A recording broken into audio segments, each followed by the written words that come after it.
Okay, great. Well, first of all, good morning, good afternoon, good evening to viewers from around the world. I'm Alexon, Vice President of Tencent Healthcare, and honored to be your host of this webinar. Now, as we gather here today, albeit online while observing physical distancing, COVID-19 is still ravaging across the globe. We're close to 4 million cases confirmed and more than 270,000 deaths in 212 countries. Now, any individual practitioner, researcher, city, or country cannot solve this alone.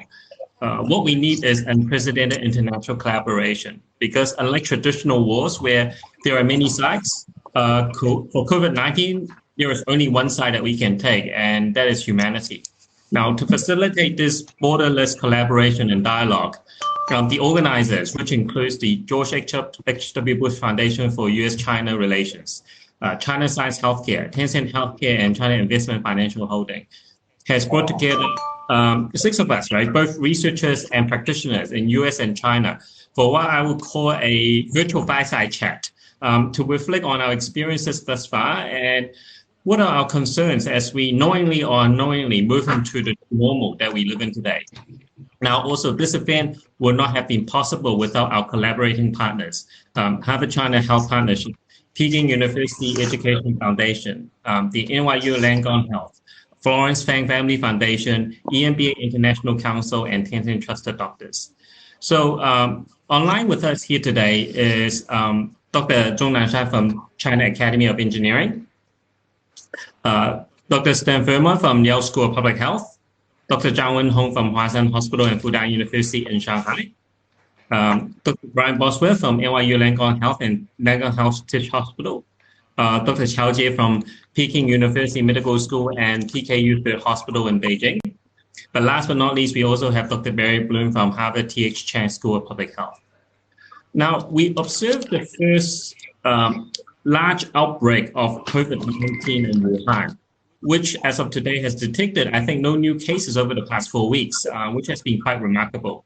Now, to kick us off today, I would like to ask Dr. Zhong, who spearheaded the China's COVID-19 response, to tell us the strategy to control and actually, more importantly, right, how to prevent the resurgence of COVID-19. Just let me pass the mic to Dr. Zhong. Okay. Hello, can you hear me? Yes. Thank you very much, Alex. So, good evening for everybody. Good morning here for everybody. So, I actually am not an expert of public health, but as a clinician, I just make some points for this evening's topics. So, can I say?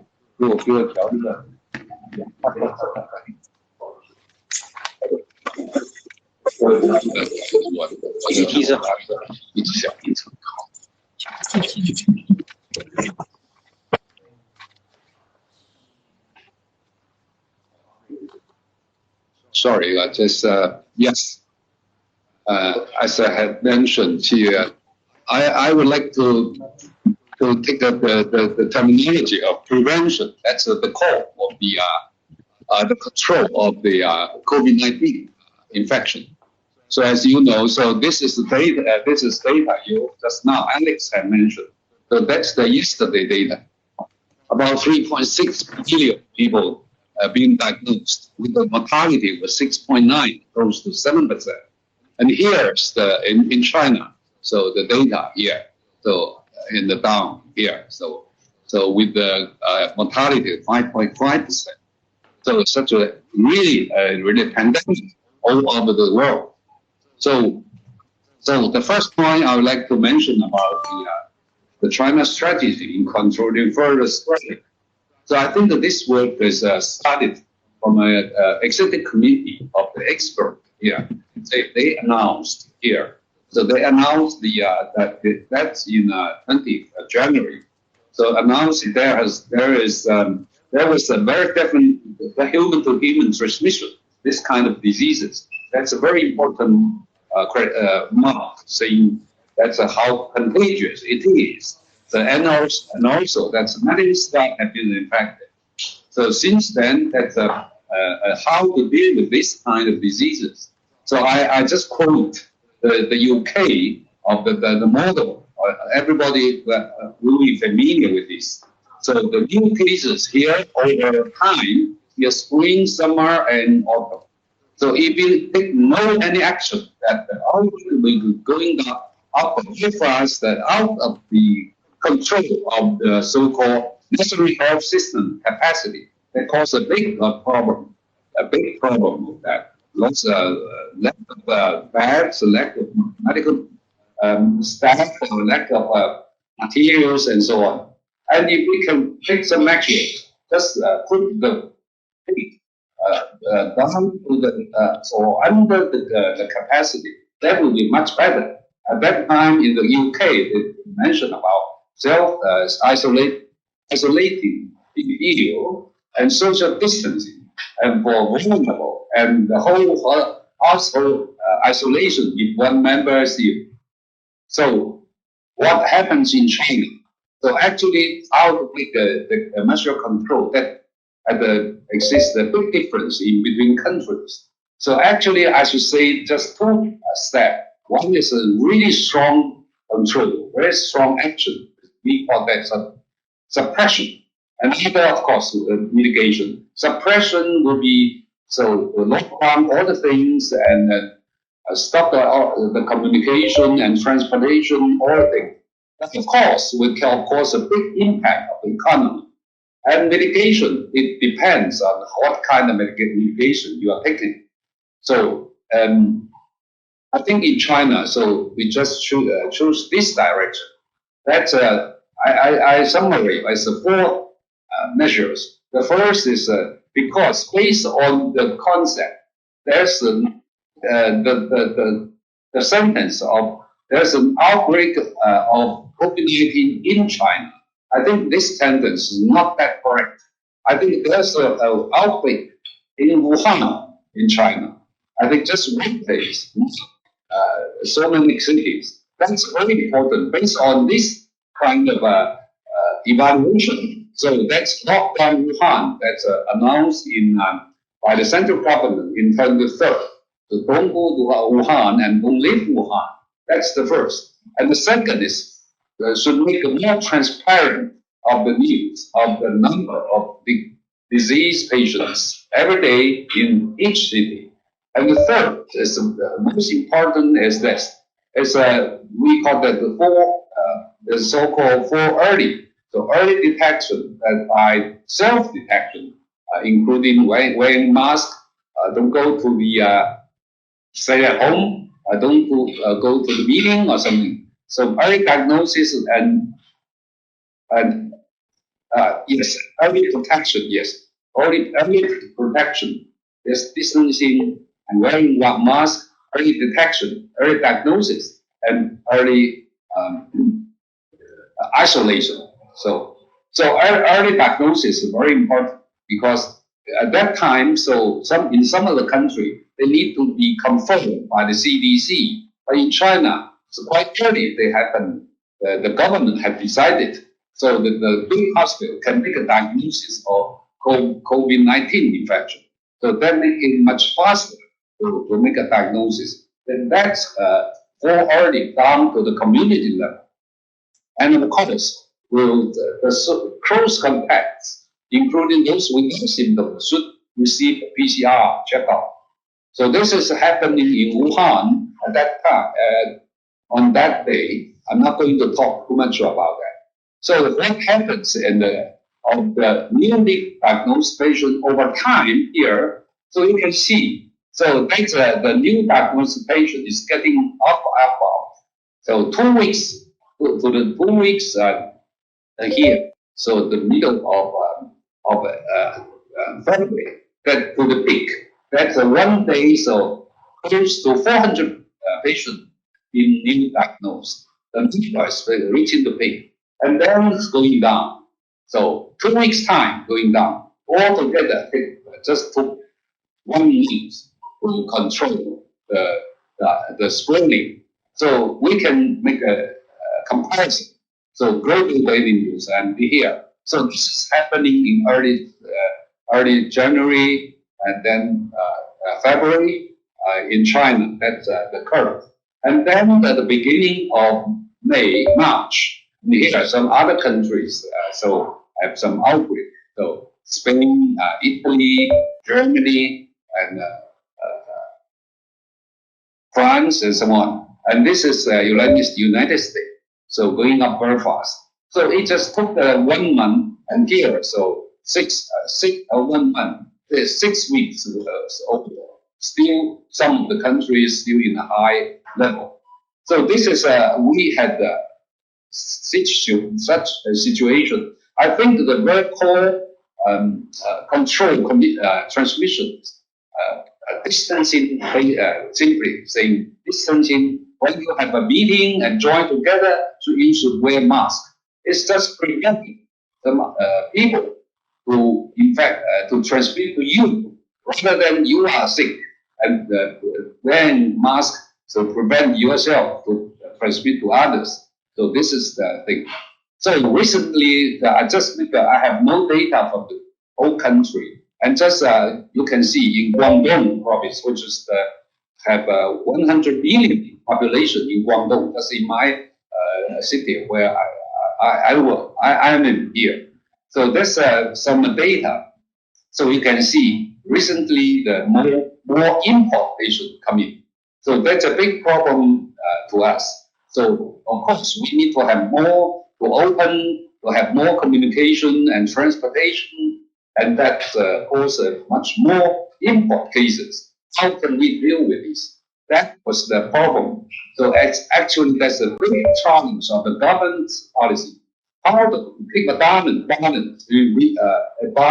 between reopen and lockdown. So as you know, so if you totally reopen, then of course will recover. We can't develop. But actually, on the other hand, we really increase the risk of this pandemic. So that's one point. If you go into the other part, so totally locked down, protect from further infection, will cause a great impact of the economic development, even to make some impact of the survival of the people. So no income, cannot live. So that will be a big problem. As I mentioned, the big challenge, the government policy. So when in China, the first is trying to lock down Wuhan city, and then now is trying to reopen step by step. It's the policy of that. That's really difficult. For all the country will be facing this kind of problem. So that's second point I would like to mention about herd immunity. As you know, there are 2 points, of course, of ideas thinking about that. Of course, as at the beginning, in the brief, I mentioned natural infection without any intervention. So like some smallpox and some others, even influenza. But of course, influenza, the mortality much less than COVID-19 infection.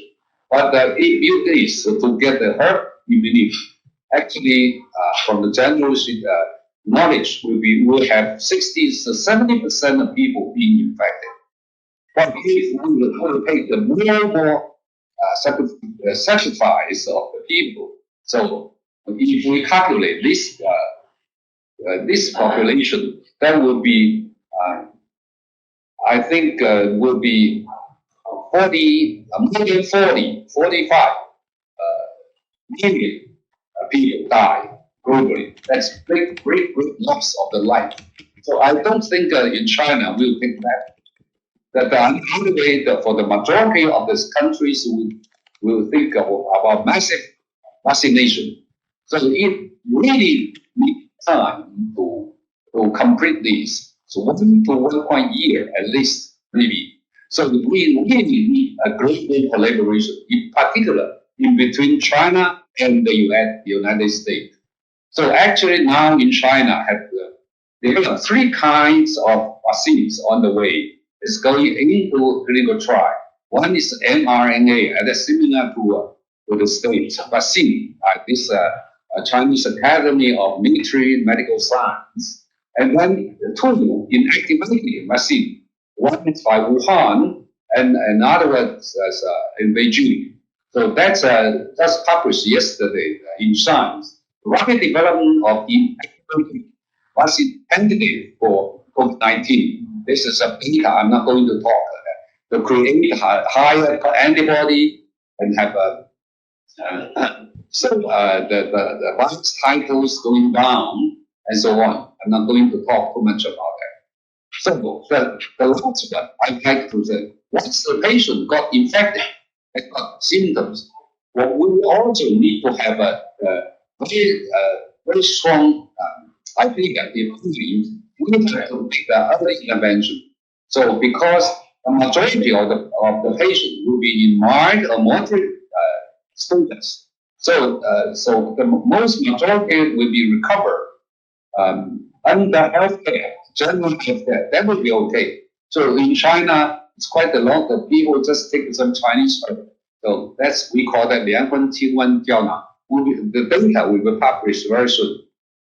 So this is, I'm not going to talk too much about it. This shows some efficacy in terms of high overall recovery and faster symptom recovery and higher rate of improvement of CT. However, there's no significant difference in complication rate to severe cases or virus conversion time.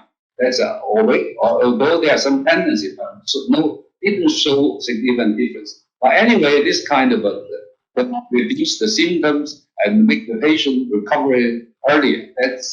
That's good. That's only 5. And another 15 of the so-called severe patients will have the idea in mind. So we should have some effective and cheaper, in particular in developing countries, should have some cheaper medication to prevent from further deterioration of this kind of patients. So we just take two examples. So just developed recently from my group. One is using recombinant granulocyte, colony stimulating factor. This is quite a general agent that's indicating this patient with lymphopenia, because lymphopenia is correlated to the high risk of mortality. So we have 200 patients. In those patients with severe lymphopenia, and of course without comorbidity. So in those patients, we should use these. So recombinant GCSF, and we have a rapidly shortened time to clinical recovery, and also markedly lower the proportion of patients with progression and die in treatment group. So that's a very simple treatment. That's a very it's available for the developing countries as well as for the world. So this is a new data we just summarized at the moment. Another one is the hydrogen or oxygen inhalation. As you know, 30, 40 years ago, there's helium oxygen inhalation, the same, to relieve dyspnea. But now we have developed a very simple machine, just change the weather into hydrogen and oxygen gas, and then to treat the patient. So the result, did show a rapid and sustained improvement of the clinical symptoms, in particular dyspnea. So this finding was still valid in patients with different severity categories. And this is so we should use some simple method to prevent those patients from developing critical illness situation, because critical illness situation that the mortality will be pretty high, close to 50%. So at the moment, so this is what I mentioned very briefly as a clinician, saying we should pay more attention to prevention, prophylaxis, of course. So that's why one world, one fight. Thank you very much. Thank you, Dr. Zhong, for sharing with us. And it is clear that at the beginning, and we are still trying to actually figure this how to actually manage COVID-19 clinically for the inpatients. But I think a point you mentioned quite well is that for us to actually manage this going forward, we need to somehow develop herd immunity. And of course, the best way to do it is with mass vaccination, but it will take time and a lot of effort across the world to develop an effective vaccine, but as well as natural protection. And I think I'll come back to all of you.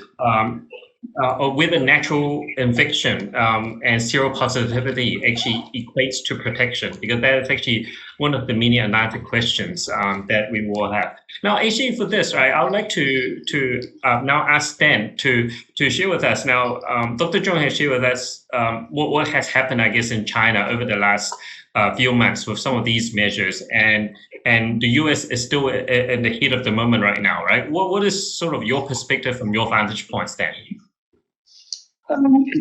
Well, first of all, I'd like to congratulate our Chinese friends for the remarkable public health efforts and clinical work that has resulted in nearly a month of COVID-free status. And this is something we envy, because our epidemic is still the world's largest and it continues to rage.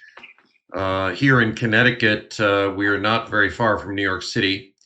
So there was a wave of infection that sort of came up our highway and our train line and caused a tremendous wave of infection. In our hospital, our city is only 130,000 people, but we have had over 400 patients at any time for the past several weeks. And only the past couple of days has it been under 400. But we still have 100 people in the intensive care unit and 70 of them on ventilators. So these are all historic highs. We've never had so many people requiring ventilators in our small city. We are seeing a decline. We seem to have peaked, and we are seeing a decline. And there is much activity in our state to discuss how to reopen the state. But the state lacks a number of criterion. First of all, we have not had 14 days of consistent downward trend, which the federal government guides us to suggest that only then should you contemplate a reopening. Similarly, we are not capacitated for contact tracing, and testing is still limited. So we have a long way to go. Now, our state government is working diligently with some success to expand testing. We have a volunteer program with over 400 volunteers at the Yale School of Public Health that is doing contact tracing for 2 of our larger cities in the state. And that's going well, but it's not going to cover the needs for the entire state. We are sure that we're going to need the physical distancing for months to come that Professor Zhong has highlighted for us. We're also going to need the hand hygiene and face hygiene with soap and water or with the hand sanitizers. We have now begun aggressive mask use, and this took a lot longer than it should have. We know from our friends in Asia that masks have been in use for many years to combat air pollution, and it's kind of almost the norm in large Chinese cities to use masks. But it took a long time for that to become normative in our country. And even today, I was going out for a walk. I had my mask, and I came to our local high school, and young sportswomen, teenagers were sitting around, not physically distanced, not with masks.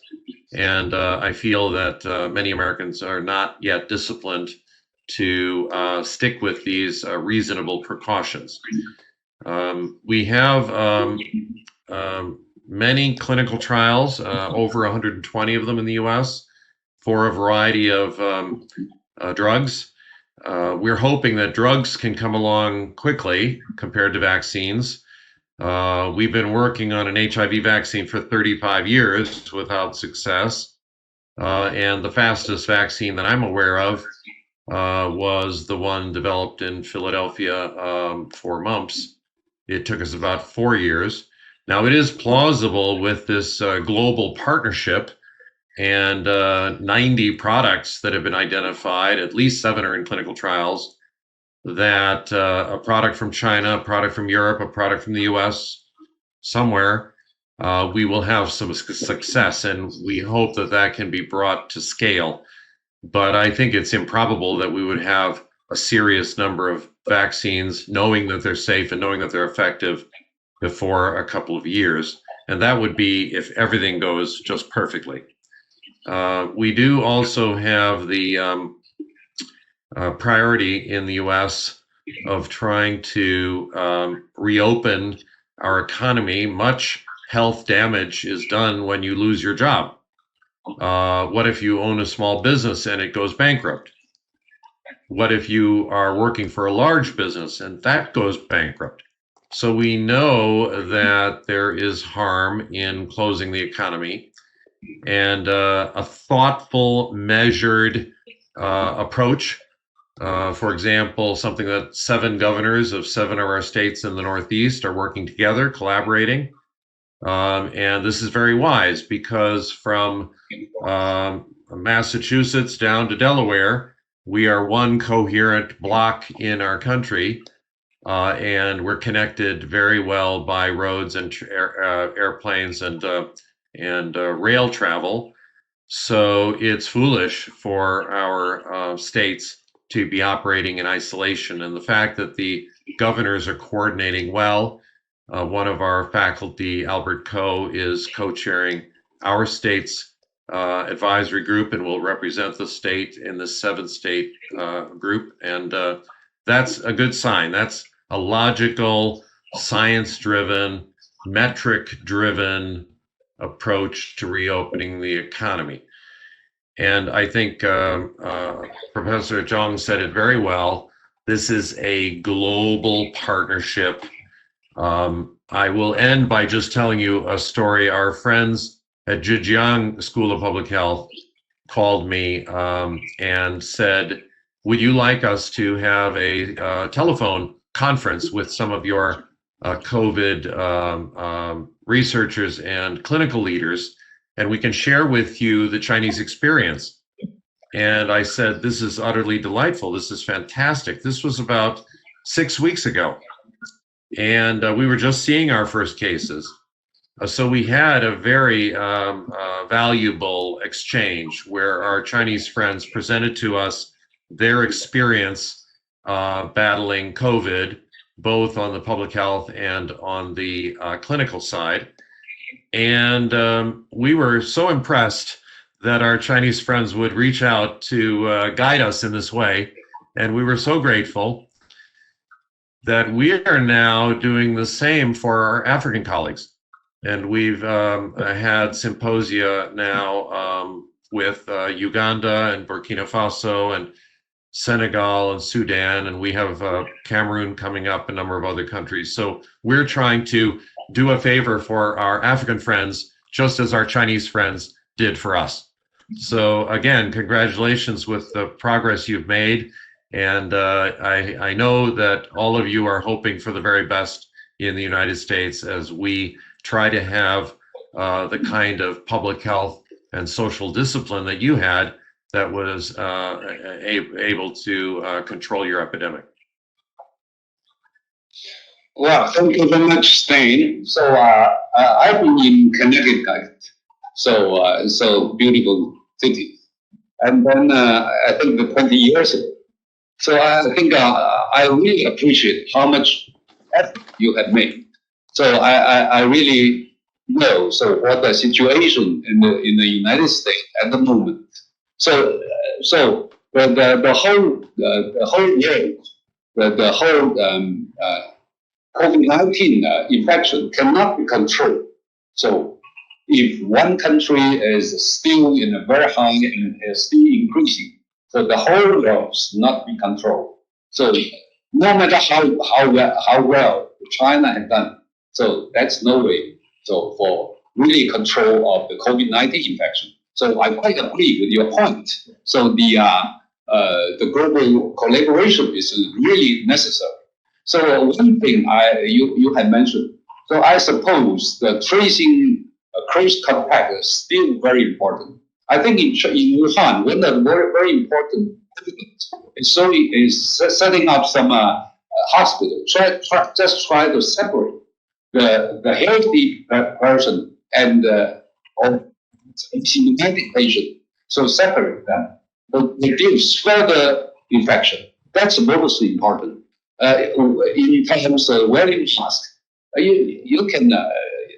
So it depends on if you have some meeting and small room, and so you have to have a mask. Very important. If you take a jogging in the outside, that's no problem. Not wearing mask. It depends. So I suppose wearing mask is really important because so far, as you know, the general wear is about 0.5 millimeters. That's impossible to prevent the coronavirus per se getting into the mask. But however, the COVID-19 virus cannot freely in the air. It must attach something. So in particular droplets. So droplets can, of course, the mask can prevent droplets. So that's most important. So that's what I mentioned. So you have made a great effort. I suppose in Connecticut, it's going to the plateau, maybe. So we'll be going on, I hope, in some days. That will be very important. That's a different culture in China and the United States. As you know, in the citizens of China, so how poor they are, but they still some deposit, some money keep it at home, so they can survive. However, in the United States, quite a big number of people, they just depend on their daily or their weekly or monthly income. And then after running out, they have to work. So that's different. So I suppose they should, you have done a good job. I really hope that the situation in the state will be getting much better in the next few weeks. Thank you. Thank you. Thanks, Zhong. Yeah, as Sten, as you mentioned, right? I think this is while we are here, sort of talking across the Pacific Ocean. I mean, all the progress we have made here today, whether it's actually in Wuhan and Beijing or actually in New Haven, could not have been possible without the efforts of the front line. Now, I would like to ask Dr. Zhang Wenhong, who is actually in Shanghai, now a population of 25 million people, right? Dr. Zhang, how did Shanghai manage to contain and control COVID-19? What has been your experiences on the ground, Dr. Zhang? Okay.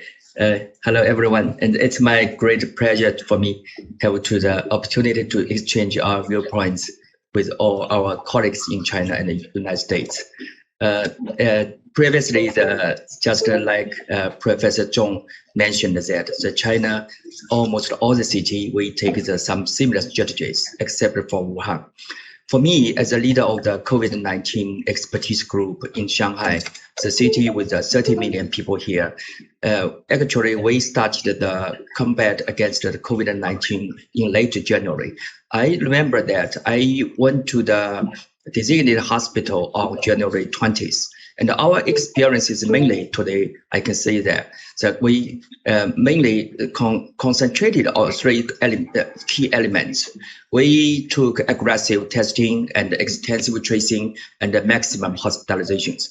Actually, we calculated the ICU beds previously. We compared the ICU beds, capacity of the ICU beds with that in New York City. I think if there's outbreak in Shanghai, actually, I have a greater concern about the overwhelming patients with this critical ill.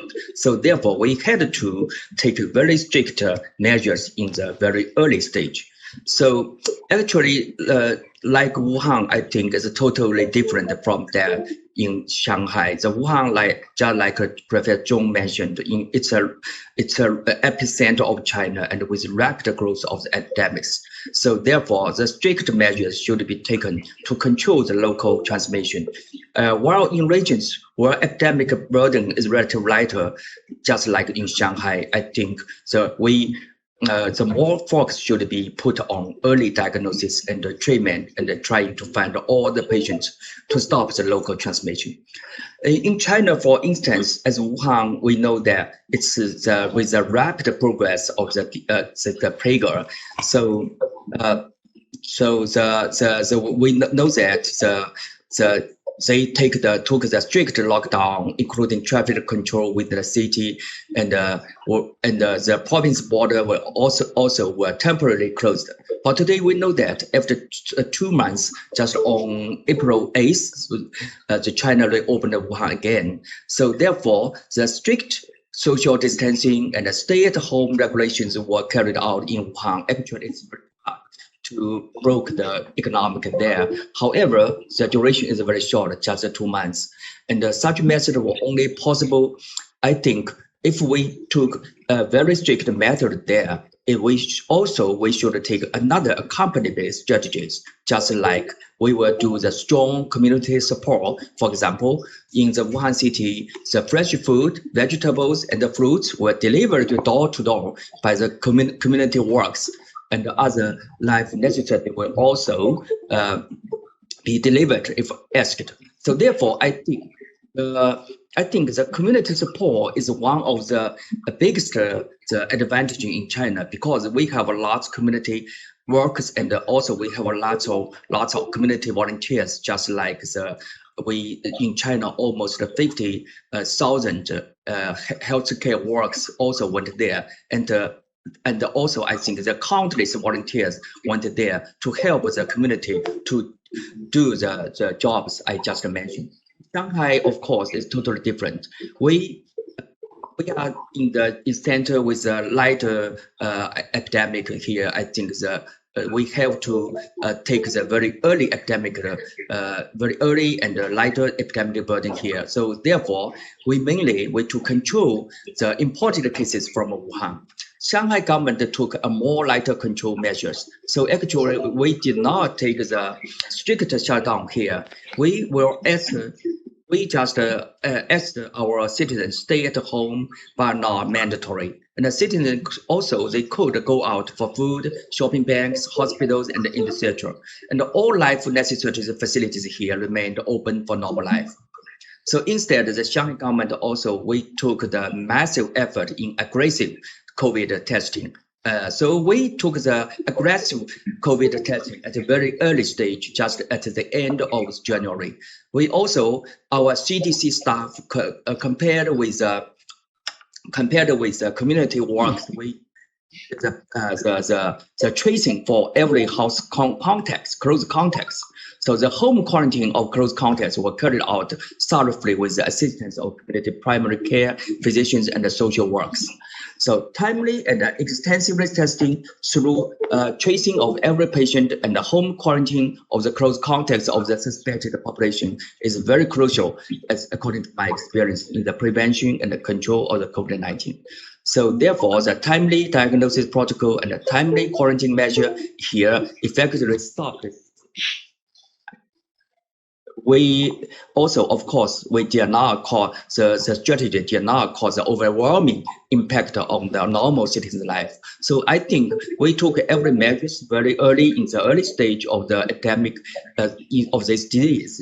It's very, very important. So in Shanghai, of course, recently we still face a great challenge of the imported cases. So therefore, recently we set up a network of nearly 300 fever clinics and fever sentinel hospitals. We just want to collect all the samples from suspected cases in the future. So all suspected patients met with the criterion and could be tested freely here and were admitted to hospital in the quarantine ward. So in every hospital, we have a quarantine ward just to quarantine the suspected cases. So I think the above three elements just what we took in our city to control the disease. So recently, actually, we have already reopened the city for almost 3 months, and no further local cases detected here in recent to several months.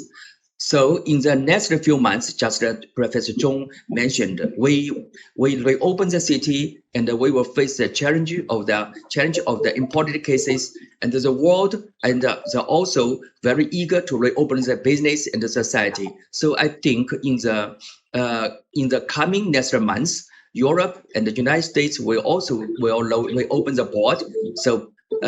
So therefore, I believe that it's highly likely that we might be living with the COVID instead of eradicating it in our country. So I do not think we should keep the 0 cases here.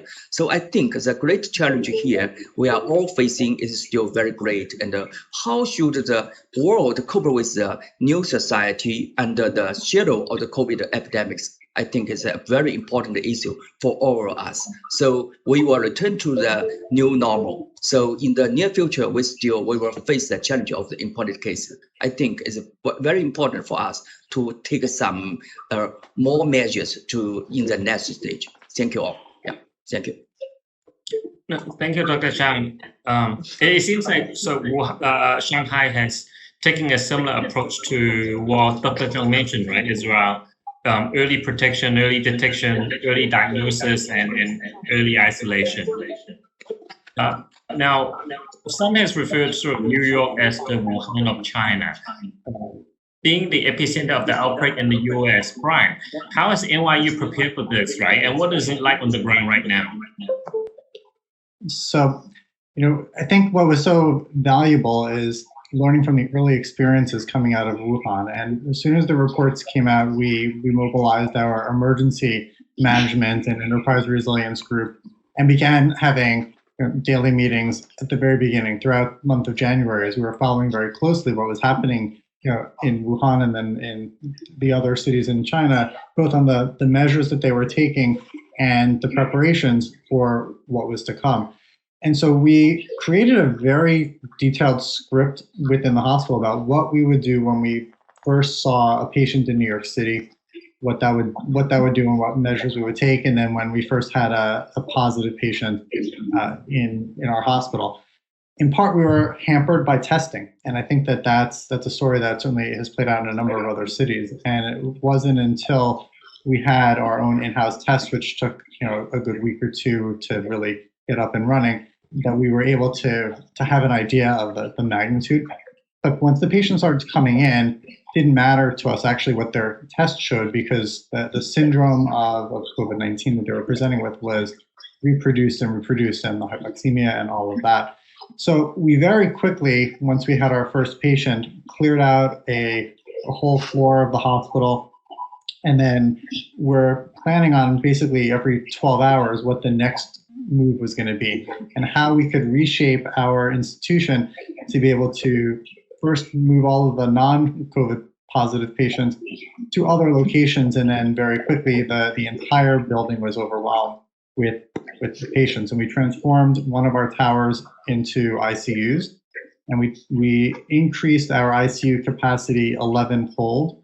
So at our peak, we had 196 ICU patients, and today we're down to under 100, down to the low 90s, which is terrific. And we have about as many patients who are positive on the regular floors as well. And in order to do that transformation, in addition to the physical plant, we needed essentially an army of people to come in and take care of them. And the normal operations of the hospital, both the surgical procedures, transfers, elective procedures, and all the other medical diagnoses that usually come in, turned off, and the entire population was infected with coronavirus.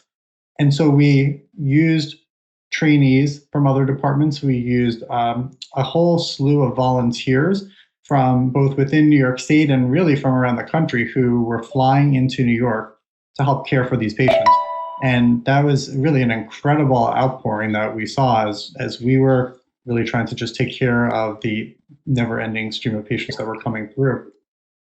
As we had these volumes of patients, there were a lot of clinical observations, that really did occur. Certainly, the recognition of the hypercoagulability and the clotting, the need for increased access to renal replacement therapy, dialysis, continuous renal replacement therapy, peritoneal dialysis for acute kidney injury, and then really having to mobilize and create new teams to be able to focus on particular problems that those patients had, both related to the dialysis as well as some of the ventilatory management. So whole teams coming in and proning patients, teams coming in and doing regular bronchoscopy to do deep suctioning to remove some of the mucus plugs that were really affecting a lot of the patients severely. And throughout all of that, I think in order to try to attack the problem, we needed that close collaboration between the individuals and the teams in our hospital, as well as within our system and within the city. And so the 5 major hospital systems within New York had daily calls at the senior leadership level, the CEOs of the institutions, the chief medical officers, the medicine chairs, to try to share ideas and figure out ways that would really best be able to take care of those patients.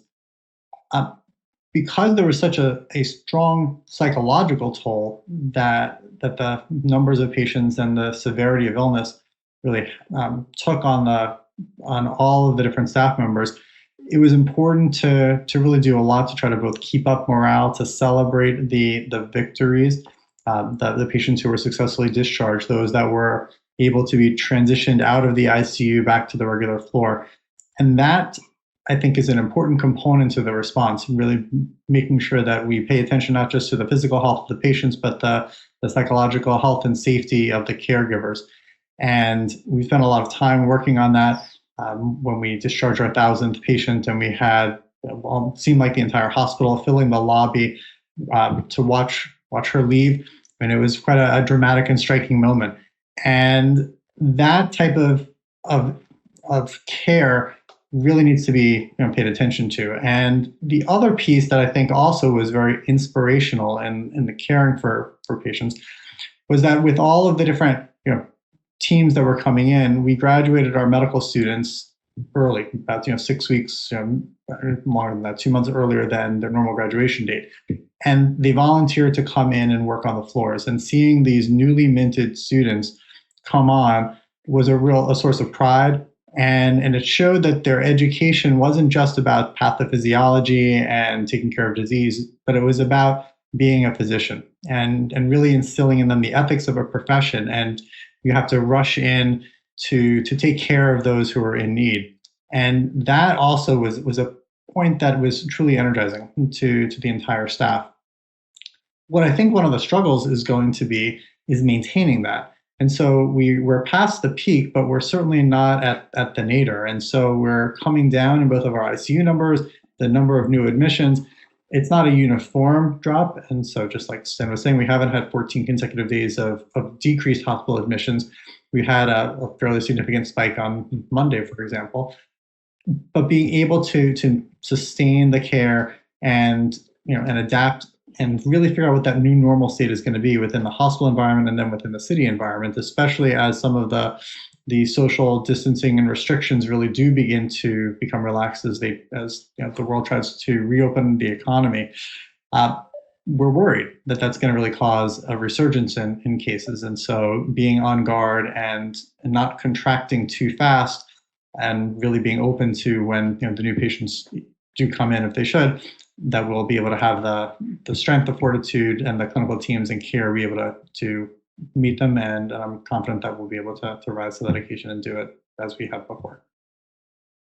Well, thanks, Brian. You've shown us, I think, this is very much a human and moral side of this, and there are some, I guess, unprecedented changes, right, that you guys have made with the medical students. So I would like to actually turn the microphone to Dr. Qiao. Now, Dr. Qiao, you were in Wuhan, right, and in the thick of things for 66 days. Now you're back in Beijing. Now, do you see any equivalency in terms of what has happened in Wuhan and Beijing? Because you also manage a very large hospital in Beijing, as well as being the vice dean of the medical school, right? What has that been like from your point of view? Okay, thank you for organizing this platform to share the experience between the United States and China. And we go through this pandemic and sure have a lot of thinking about this whole procedure. Yeah, actually, I'm working in the Peking University Third Hospital, and this the #1 outpatient clinic in Beijing city. Every day, my hospital have 13,000 to 15,000 outpatient clinic. So actually, every winter, we focus on the fever, flu, what's happened for that because in our hospital it's really crowded with population there. And this winter, yeah, we do more about that. Before I go into Wuhan, our hospital already have a 10 patient diagnosis. But in Beijing, we already have a designated hospital. When the general hospital have the patient just transferred to the designated hospital. So my meaning as in Beijing is quickly response for the everything. In the early of January, we already heard about this kind of unexplained pneumonia. So we monitor that, and any suspected patients, we just do the screen at that time. So before the China's festival, we already do a lot of job about that. So it's different because Beijing is a core area, as capital. But Wuhan is the key area at this moment. Professor Zhong and Professor Zhang already talking about that. And all public places in Wuhan are closed and all patients are isolated at home. Actually, what I mostly felt is really Wuhan as parasitic. So, the doctor first find the suspected novel coronavirus infection patient and report that. And January 21st, hit the pause button. Let's look down the city. I believe it's a very, very, very difficult decision for the city. When I arrived there, February 1st, the empty city compared past prosperous city. I've been there several times. Yeah, it's very beautiful city, but this time I feel sorrowful and pathetic at that time. It's really difficult. But at capital, Beijing is also a key area, of course, for the epidemic prevention and control. And in order to effectively reduce the gathering of people and stop the spreading of the epidemic at the beginning of the outbreak, except to the epidemic prevention and control and urban operation and people's usual livelihood industry, as well as other important national economic and people's livelihood related enterprise or other employee of enterprise and public institute will require at work at home through internet, like the most country now, and also working in different time region with health flexible to minimize the cross. For the key or high risk group, implant home isolation and community monitoring and management. But Wuhan, as I mentioned, is difficult, and for prevention, the Wuhan, Hubei to other province and firmly prevent the spreading and export of the epidemic, and stretching the prevention and control of weak area, and isolation, ensure that all suspected are made. And even sacrifice are great, but sure, it's not enough at that time. So, so many patients coming. I remember February 1st, it's about 2,000 patients waiting to enter the hospital. That's as infection patient, at that time, most as a critical patient. So no hospital have enough beds, enough medical staff there. So that's the reason as president of the Peking University's hospital, and also include our another 2 general hospital.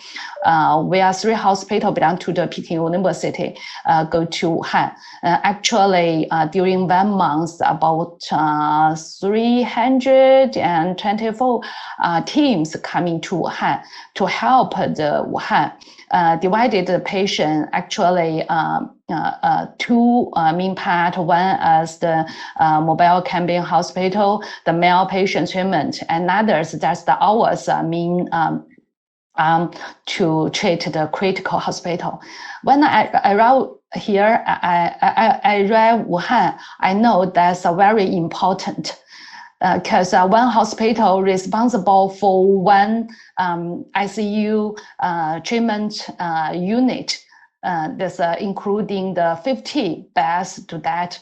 So our one beds including 1 ward including 15 beds and 100 nurse, 30 doctors responsible for that. So whole day, so very quickly enlarge the ward from 1 to 3 to 6, like our team, but many teams do the same things. So quickly from the situation, we could difficult to get 1 bed transferred to the beds waiting for the patient. Just nearly 1 month from we arrived 2 weeks, just changing the situation. And 1 month, we're waiting for the patient. Yeah, at that time, we hope more patient transferred to our treatment unit. We can treat more patient, and then we can quickly finish work, and then we can back Beijing, back home at that time. But I believe the situation is better and better, so can get to this kind of the final result. So summary, the biggest lesson from Wuhan experience as in this epidemic is all cases should be screening, find out, and treated in such a stratified management strategy. And never forget the principle for the controlling the infection disease, and also control the resource of infection and cut off the transmission routine, and protect vulnerable people, and need everybody's try our best, and also help each other. Thanks, Okay. Dr. Qiao. I think it's very clear from your description, like that this is a very emotional journey for you personally and for your team to travel from Beijing to Wuhan, and now back to Beijing, and still going through your normal life. I mean, this has or will continue to, I think, change all of us, right, in our professional and our personal lives now. I mean, Barry, a lot of people have started using the term new normal, and it is like the theme of this webinar today. Right? Now, as we look forward to the months and perhaps even years ahead, right? Like what will actually dictate what this new normal will look like? Like, what are the decisions that will be made by leaders around the world, and also by individuals, right? That will actually determine what this new normal will look like. First, let me say it's an honor and a pleasure to be invited, and I really have little to add to the wonderful medical presentations and experiences of all of the other speakers. What I was asked to think about is what is the world likely to look like after COVID is in most places no longer peaking, but under some degree of control or eliminated. And Alex, if I could show the first PowerPoint. Yeah. I've given that some thought, and my sense is that COVID is a pivotal event in what will be perhaps the new normal. And if you could move to the next slide and then the next.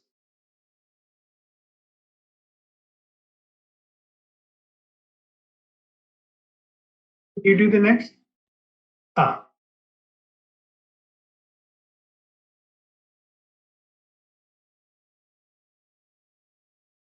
Next, please.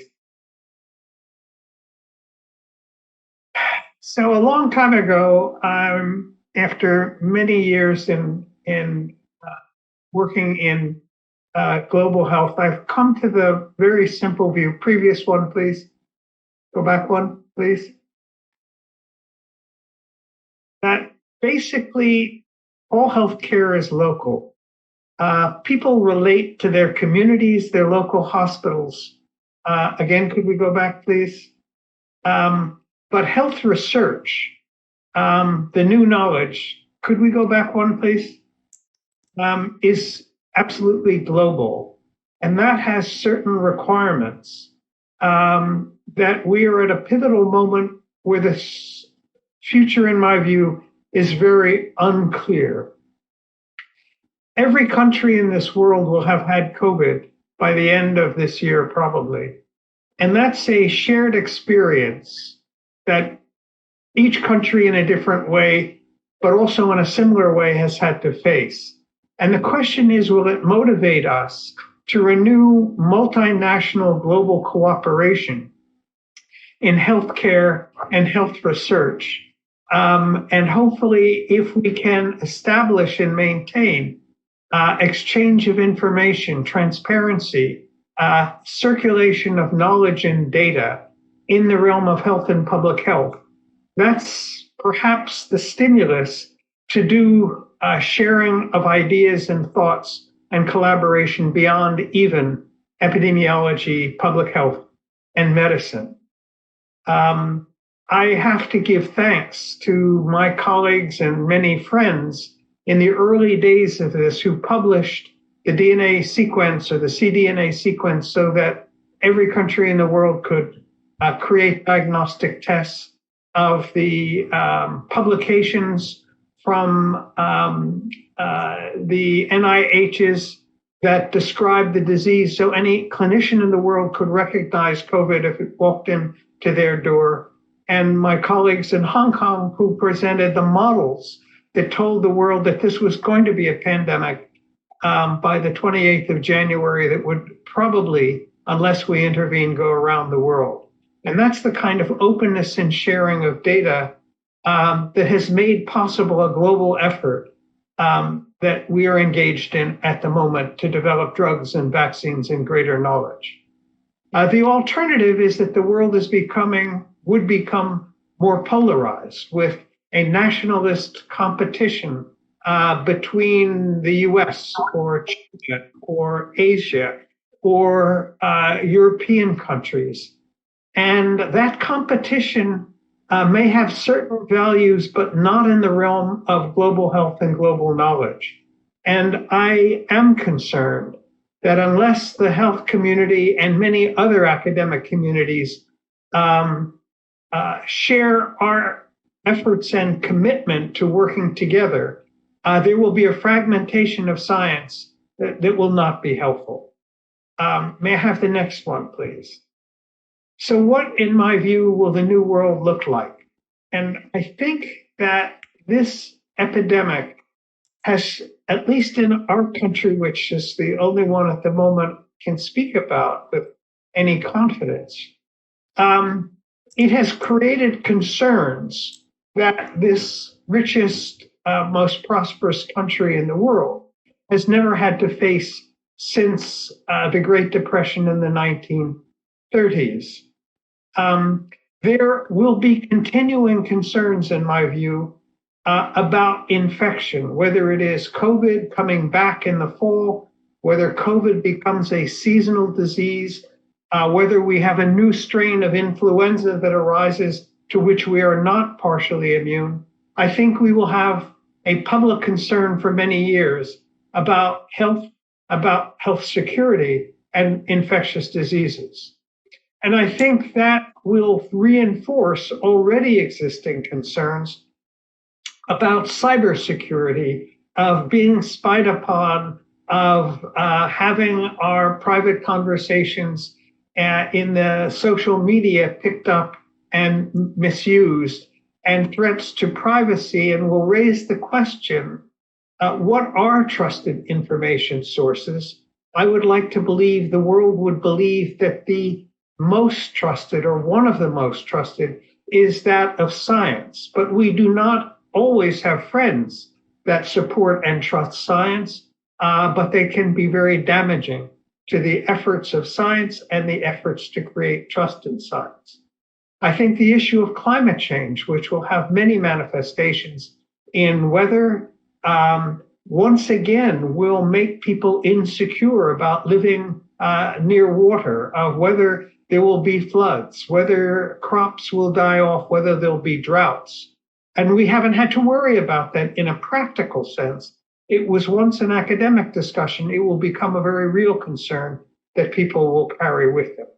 And finally, one of the consequences of the shutdowns, whether in Wuhan or New York, is many jobs are being created or changed so that many industries that have workers who've gotten ill and have stopped the ability to have companies, particularly manufacturing, continue, will begin to put in more and more automation, which will threaten the jobs of people, both in my country and in perhaps other places around the world. So there will be a continuing level of insecurity about many areas of life that probably wouldn't have happened, at least in the time frame I anticipate, without COVID.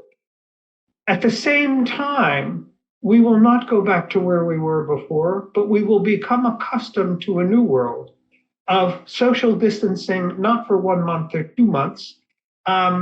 Maybe restaurants will open, but people will have tables farther apart, and schools will have chairs further apart. And social distancing will be released, at least intelligently, in a very gradual way. And the concern is when it is not, as it wasn't in Hong Kong, for example, the epidemic flares up again, and one has to reinstitute social distancing measures, which is hard to do, it's costly, and it becomes very politically unpopular. So getting this right, the appropriate stepwise release of various businesses, something that we can learn from China, and we will have to learn from other parts of our country. People will now be used to repetitive testing, and I feel very strongly the tests we have are totally inadequate for the purpose, and there is a major effort to develop fast 15, 18-minute molecular tests using high-tech stuff that produces color tests like pregnancy tests within 15 or 20 minutes that would be very cheap and can be done every day.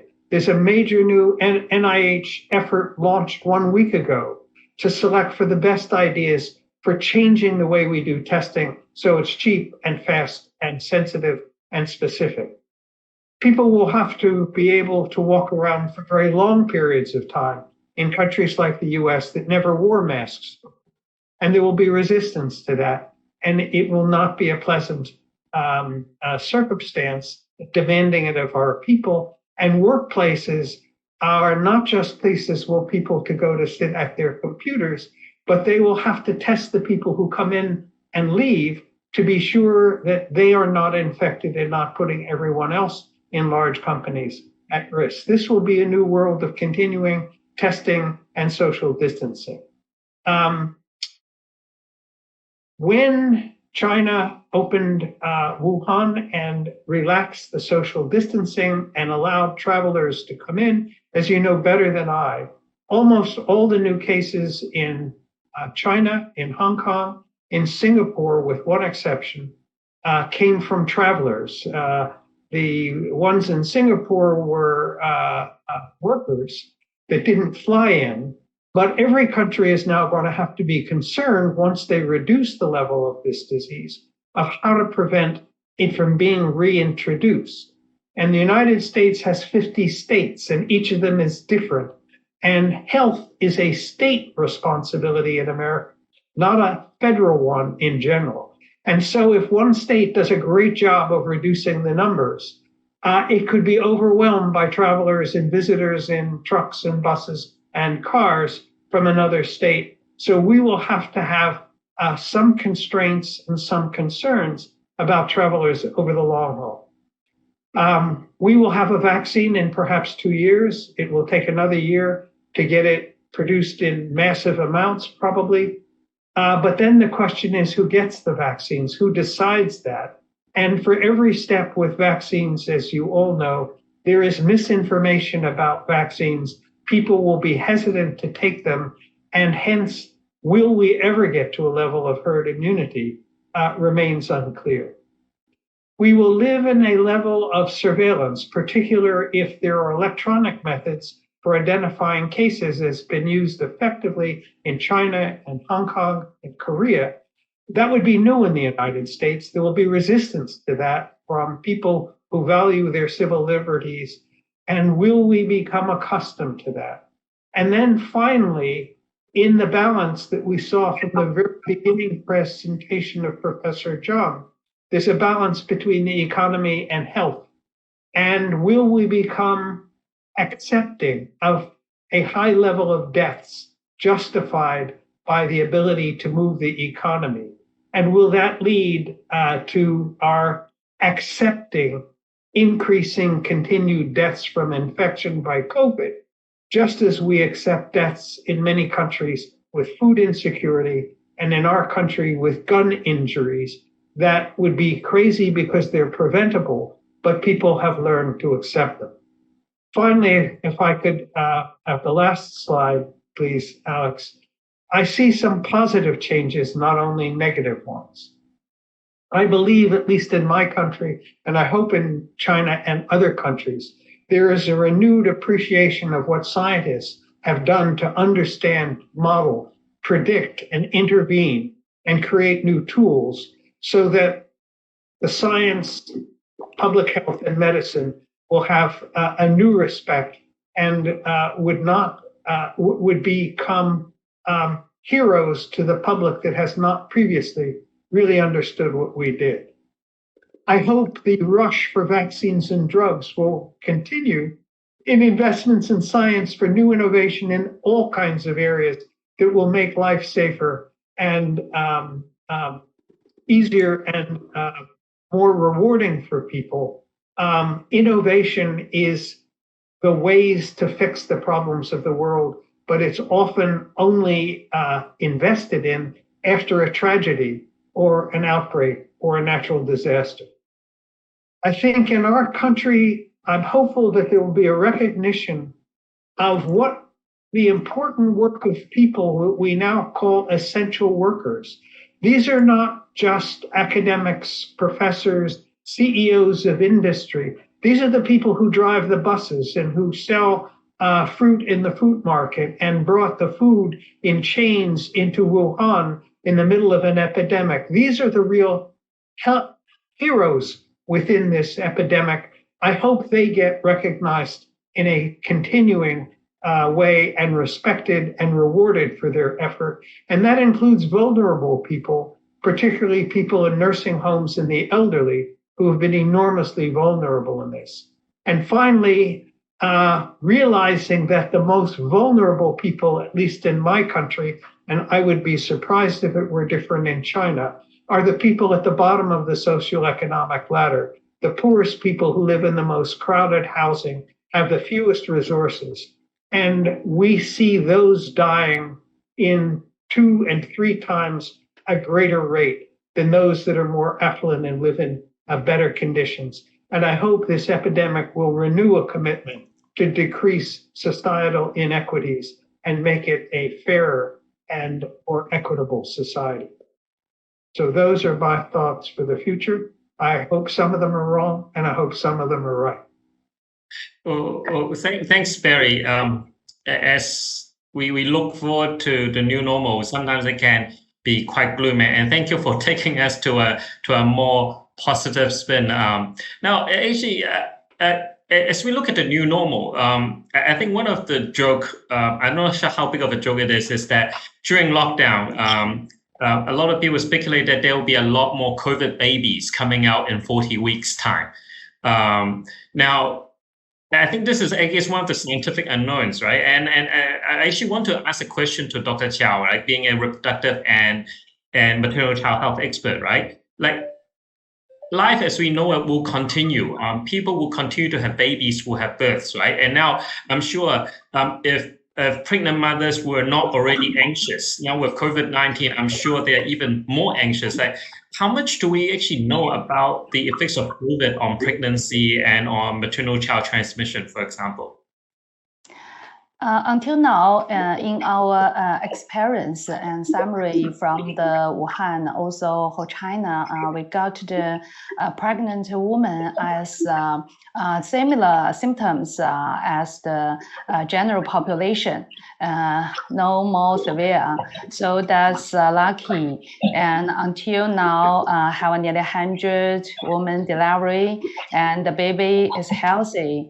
It's a good news, and have several cases after the delivery become severe, but not critical. So now we see them already recovery back to home. So also it's okay. But for the effect for the reproduction, until now, have a few evidence to show for the ovary, for oocyte, when the ovulation have a ACE2 receptor express, and also for the male reproductive system, maybe have some effect. So now we suggest we have already infection, the COVID-19, better to after 3 months, and best for the half year get the pregnant. And others just observe no severe fever and other symptoms can continue to have the baby. Yeah. Oh, thanks, Dr. Qiao. And I think I was just looking through all the questions. This is live streaming on both Tencent Classroom and also on YouTube. And I was just going through some of the questions. I think there's actually there are two very, very common questions that popped up. And I'm going to ask the first one to Dr. Zhong Nanshan. Is about antibody. Now, hang on a second. Excuse me.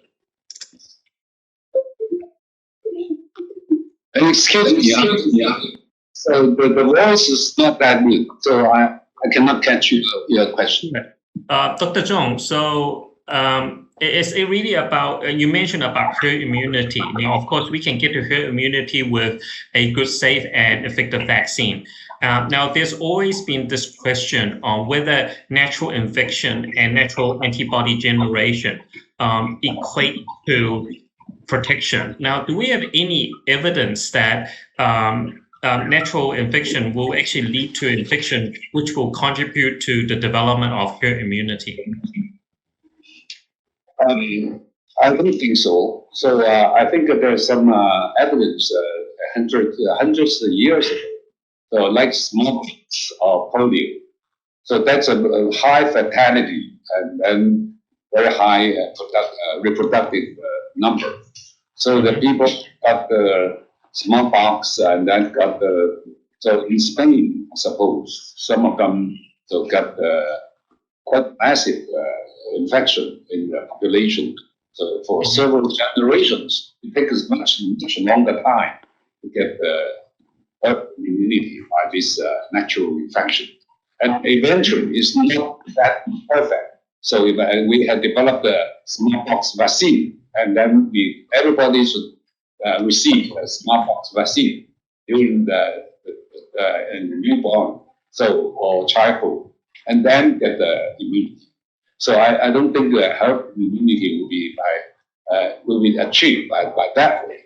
I think now, after several hundred years and several decades, so that our disease is pretty much improved. So I think nowadays we need to develop a vaccine. Of course, vaccine is not that simple. So the most domestic vaccination maybe 1 or 1.5 years. But in terms of the massive vaccination or So, and looking at the so-called ADE or some others, so we'll be taking much more time to get it. But anyway, we need to develop the vaccine. So, emergent, in particular, collaboration. I really appreciate that Barry just now mentioned the sentence. So all healthcare is local, or all healthcare is global. I really appreciate this sentence. This is why we have a close consideration in between Guangzhou Institute of Healthcare, Respiratory Health, and the Harvard Medical School. We have already had a discussion discussed for 11 times. So in terms of different topic and how we can cooperate from each other, and then all the things. I suppose even in terms of vaccine, I'm not very much concerned about who will be the first to develop vaccine. I'm very much concerned about which vaccine will be more effective in terms of safety and efficacy. So that will be a good collaboration between countries. And then we develop to have a much better vaccine to contribute to the mankind, the things. So in going back to your questions, I suppose the herd immunity can only be achieved by vaccination, massive vaccination. It will take time. It will even take several years to further confirm whether this vaccination will be effective or not.